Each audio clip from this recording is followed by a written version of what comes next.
po yung installation natin, no? Yung naka-direct po sa breaker, yung ating outlet, ito ay para sa ating device na 50UF. So, ang installation po natin, yan, ito po yung para sa 50UF, yan po. So, ang connection po, ito po, nasa load side po siya ng main breaker. So, parallel connection lang naman po, yan yung black na yan, na wire. Yan po, ulitin ko po, no? Parallel connection, yan po. Ito po yung load, ito yung supply. Yan. So, ito yung breaker.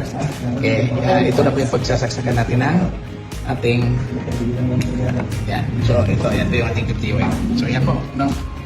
May ilaw siya. May ilaw. Yan, nakasaksak na po dito. So, yung ating outlet, ang connection po sa main breaker ay nasa load side, supply. Parallel lang din po siya. Yan po.